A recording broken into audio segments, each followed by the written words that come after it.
Hello everyone, welcome back to our channel হাবি ডাবি with a new blog. আগে আপনারা দেখেছেন মায়াপুরের ব্লগ, আজকে আপনাদের দেখাবো নবদ্বীপ। তো চলুন ঘুরে দেখা যাক নবদ্বীপ।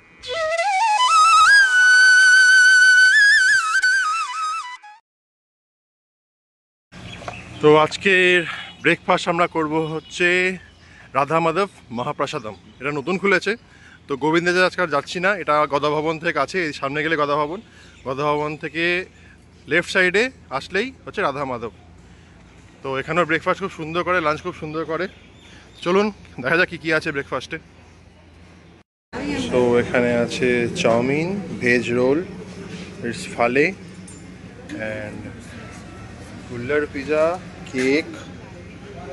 নিচেটা কি এগুলো? পিৎজা না? আর এটা পাস্তা, চিজ পাস্তা না উপরটা?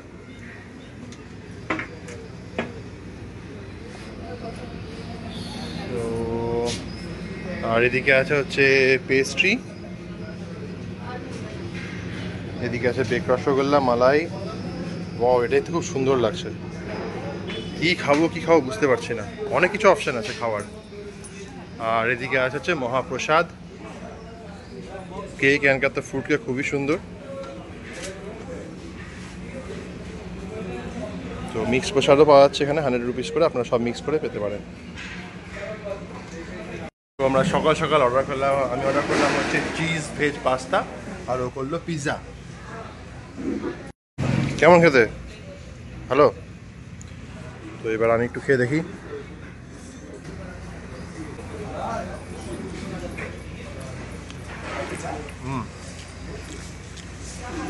ভালোই করেছে, যেহেতু ভেজ তো সেই স্পাইসি ব্যাপারটা নেই, বাট ইটস টু গুড, টেস্টটা খুব ভালো। হ্যাঁ, কিরে কেমন লাগলো তোর মায়াপুর? ওভারঅল এক্সপিরিয়েন্স ভীষণ ভালো, আর যতটা এক্সপেক্ট করেছিলাম তার থেকে বেশি কিছুই পেলাম। কারণ যেটা বলছিলাম যে পুরাবের মুন্ডনটা প্ল্যান ছিল না, এই পুরো ট্রিপটাই প্ল্যান ছিল না, তো সেটাও হলো এবং খুব একটা ভালো দিনের মুন্ডনটাও হলো এবং সবাই ঠিকঠাক আছে এবং খুব ভালোভাবে আমরা সন্ধ্যা আরতিও দেখেছি, পুরো জায়গাটা এক্সপ্লোর করেছি, সব কিছু এখানে দেখেছি।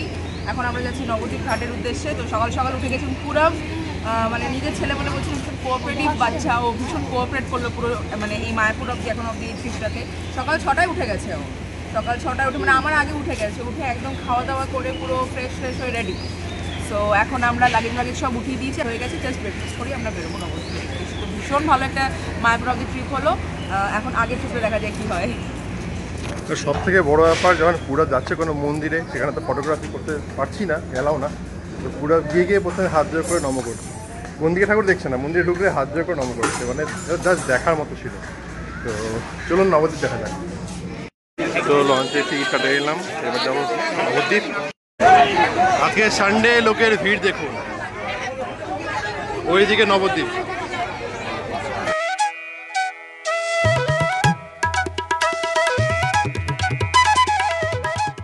এটা হলো রাধারানী মন্দির নবদ্বীপের। এই মন্দিরের নিচে আছে কিন্তু গুপ্ত বৃন্দাবন।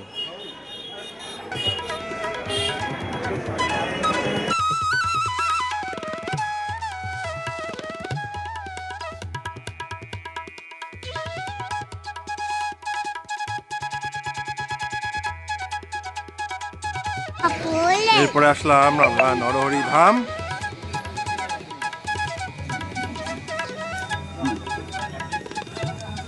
$10 করে টিকিট।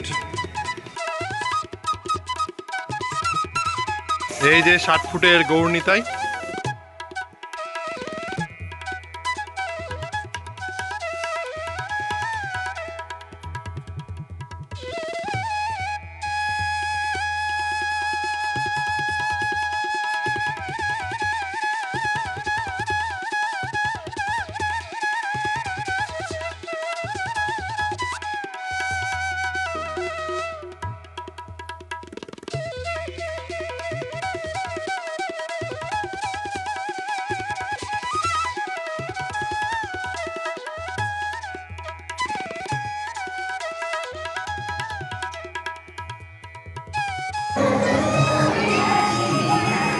এই হচ্ছে মিউজিয়াম।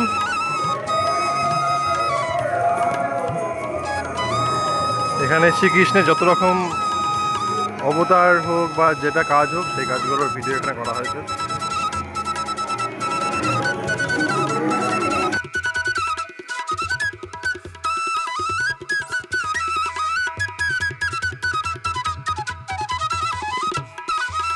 এবার চলে আসলাম নিমাইয়ের জন্মস্থানে।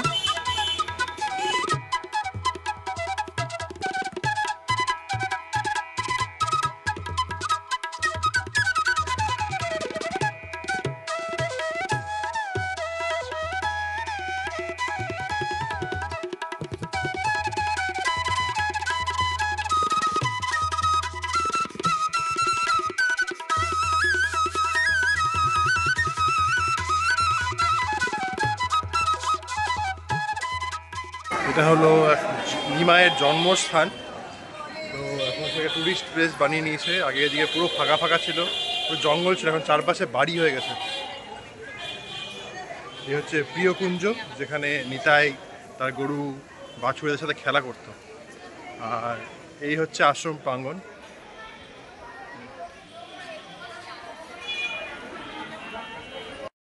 এদিকে অনেকে গিট বেঁধে নিজের মানত রাখে, মানত পূর্ণ করে।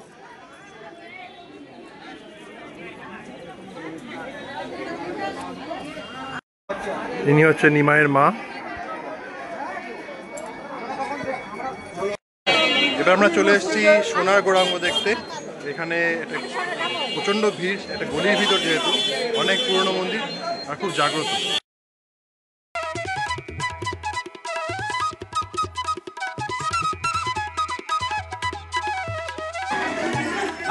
এই হচ্ছে সোনার গৌরাঙ্গ।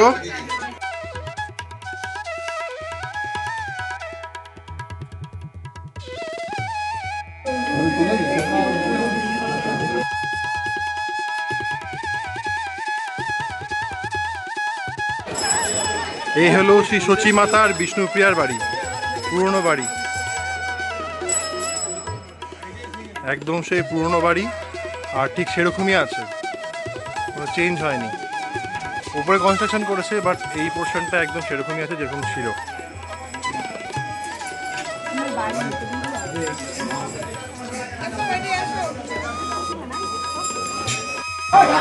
এই হচ্ছে নিতাই যখন সন্ন্যাস গ্রহণ করে আমাদের মহাপ্রভু, তখন এখানেই তিনি সন্ন্যাস গ্রহণ করেন। এখানেই তার পাদুকালয়টা তিনি রেখে যান। ধামেশ্বর শ্রী শ্রী গৌরাঙ্গ মহাপ্রভুর শ্রী মন্দির।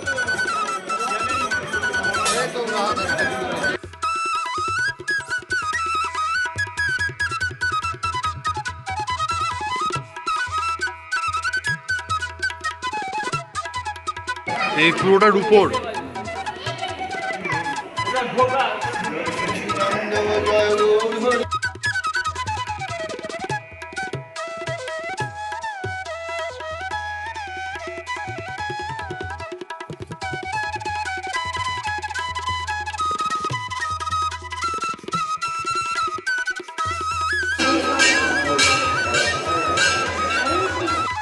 এই হচ্ছে সোনার গৌরাঙ্গ। জিজ্ঞেস করুন তো এই বাড়িটার বয়স কত? আমি বলে দিই 450 বছর। তো 450 বছর পুরনো। আমরা সোনার গৌরাঙ্গে এখন প্রবেশ করছি।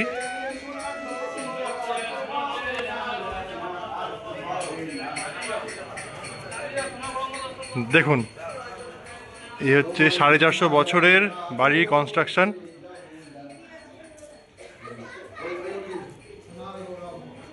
এ হচ্ছে সোনার গৌরাঙ্গ সামনে। আর এই যে আমার সোনার গৌরাঙ্গ, এটা গৌরাঙ্গ। আমাদের আগের মন্দির দেখেছেন ধামেশ্বর মন্দির, ওখানে মহাপ্রভুর চরণ পাদুকা আছে। ওই পাদুকা বিষ্ণুপ্রিয়া দেবীকে দিয়ে যান সেবা পুজো করার জন্য। আর ভক্তদের সান্ত্বনা দেওয়ার জন্য মহাপ্রভুর আদেশে এই সোনার গৌরাঙ্গ প্রতিষ্ঠা হয়। 450 থেকে 500 বছরের পুরনো মন্দির সোনার গৌরাঙ্গের মন্দির। এই মন্দিরের কোনো সম্পত্তি নেই, কোনো আয় নেই।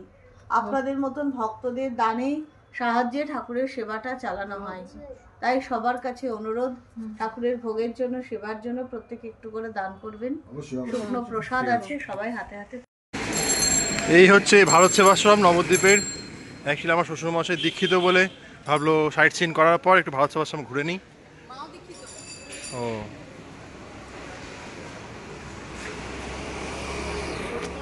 তো বাপি আর মা দুজনেই দীক্ষিত ভারত সেবাশ্রমের, তাই যাওয়ার আগে ভাবলে একটু দেখা করে আসি।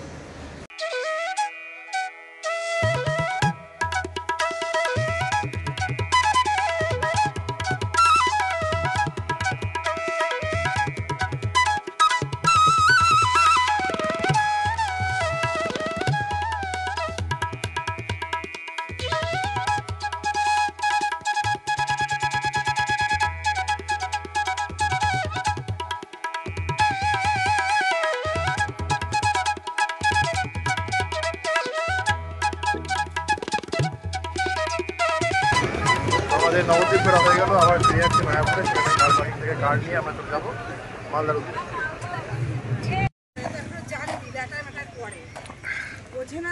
গরম লাগছে বলে একটু লেমন সোডা ওয়াটার নিলাম, তো এতটাই জঘন্য খেতে, এটা ফেলতে পারছি না, তো ভাবলাম এটা দিয়ে গাড়ি ধুয়ে নিই, গাড়িটা তো নোংরা হয়ে আছে, তার জন্য নিয়ে যাচ্ছে।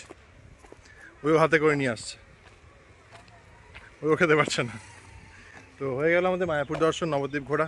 এবার আমরা রওনা দেব বহরমপুর উদ্দেশ্যে, সেখানে ইচ্ছা আছে হাজারদুয়ারি এগুলো ঘুরে আজকে স্টে করার, তারপরে মালদা ফেরার। দেখা যাক কতটা কি হয়। দেখুন গাড়ির কি অবস্থা দেখুন।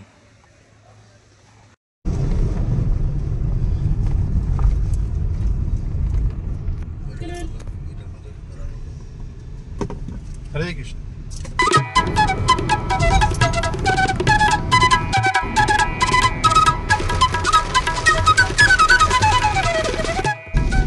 আমরা এখন পৌঁছে গেলাম বহরমপুর। আমরা ওখান থেকে 11:15টায় বেরিয়েছি মায়াপুর থেকে, এখন বাজে 1:30টা। আমরা বহরমপুর ঢুকে গেছি, এখানে বৃষ্টি পড়ছে, তো ভেবেছিলাম আজকে হাজারদুয়ারি দেখবো, দেখা যাক কি হয়। তো আমরা পৌঁছে গেলাম হাজারদুয়ারি, তখন ওয়েদার বেশ ক্লিয়ার হয়ে গেছিলো, কিন্তু হাজারদুয়ারিতে যেহেতু কাজ চলছে, মিউজিয়াম হাফ খোলা, শুধুমাত্র ফার্স্ট ফ্লোরটাই খোলা, তারপরে উপরের ফ্লোরগুলো পুরো ক্লোজ। তো সেই মিউজিয়াম দেখে আর টাইম নষ্ট না করে ভাবলাম যে মালদা আজকে ব্যাক করে যাবো, আর এখানে থেকে লাভ নেই। মিউজিয়ামের ভেতর তো ভিডিও করতে দেয় না, তাই আর সেটা ভিডিও ফটো কিছু করা হলো না। এখন আমরা যাব পাপ্পু ধাবা, পাপ্পু ধাবা কিছু স্ন্যাক্স খেয়ে তারপরে যাবো মালদা। মায়াপুর থেকে মালদা যাওয়ার পথে পাপ্পু ধাবা পড়লে সেখানে তো দাঁড়াতে হবেই, আর সেখানকার স্ন্যাক্স অর্ডার করতে হবেই। তো অর্ডার করে আমরা তন্দুরি চিকেন আর ফিশ ফ্রাই আর মশলা কোলা, তো এই স্ন্যাক্স খেয়ে আমরা চলে যাবো মালদাতে, একদম ধাবা স্টাইল। পাপ্পু ধাবার ব্যাপারে তো নতুন কিছু বলার নেই। তো পাপ্পা কেমন লাগছে? পাপ্পা তুই মাছ খাবে? দেখে দেখো, দেখে দেখো, এটা কি হচ্ছে? এভাবে কে খায়?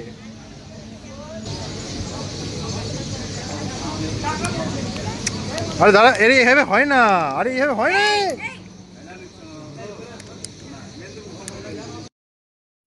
পাপ্পু ধাবা থেকে বেরোতে বেরোতে আমাদের সন্ধ্যা হয়ে গেছিলো, মাঝখানে রাস্তায় একটু জ্যাম ছিল, তো আমরা চলে এসেছি এখন ফারাক্কা, একটু পরে মালদা পৌঁছে যাব। আজকের মতন ব্লগ আমি তাহলে এখানেই শেষ করছি, দেখা হবে নেক্সট ব্লগে। আপনাদের কেমন লাগলো ব্লগটি অবশ্যই আমাকে নিচে কমেন্ট বক্সে জানান, লাইক করুন ভালো লাগলে, আর অবশ্যই চ্যানেলটি সাবস্ক্রাইব করে নেবেন। থ্যাংক ইউ, টাটা, ভালো থাকবেন, সুস্থ থাকবেন, আর হাবি রাবি অবশ্যই দেখতে থাকবেন। I am who I'm meant to be. I am who I'm meant to be. Over and out.